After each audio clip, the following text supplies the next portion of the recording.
मतदान केंद्रावर कमीत कमी 2 व जास्तीत जास्त 4 ईव्हीएम म्हणजेच इलेक्ट्रॉनिक वोटिंग मशीन असतील। तुम्हाला मतदान एकूण 4 म्हणजेच अ जागा, ब जागा, क जागा व ड जागेसाठी करणे आवश्यकच आहे।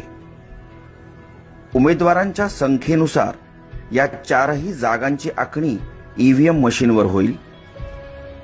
कदाचित या 4ही जागा 2 ईव्हीएम मशीनवर आखल्या जाऊ शकतात।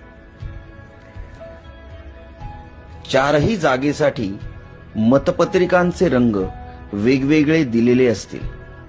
अ जागेसाठी पांढरा रंग, ब जागेसाठी फिका गुलाबी रंग, क जागेसाठी फिका पिवळा रंग व ड जागेसाठी फिका निळा रंग असेल।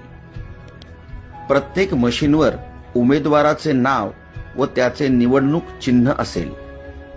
अ जागेखालील योग्य उमेदवारासमोरील बटन दाबा, लाल लाईट लागेल। याचा अर्थ अ जागेसाठी मतदान प्रक्रिया पूर्ण झाली। ब जागेसाठी हीच पद्धत वापरा, क जागेसाठी हीच पद्धत वापरा, ड जागेसाठी हीच पद्धत वापरा। एखाद्या निवडणूक जागेसाठी उमेदवार योग्य व सक्षम वाटत नसेल तर मशीनवरील NOTA नोटा याचा अर्थ नन ऑफ अबव किंवा वरीलपैकी कोणी नाही असा होतो, ते बटन दाबू शकता। पण जरा विचार करा, कारण तुम्ही भारत देशाचे सक्षम मतदार आहात आणि तुमचं एक मत देशाचं भविष्य बदलू शकतं। तेव्हा योग्य उमेदवार निवडायचा प्रयत्न करा।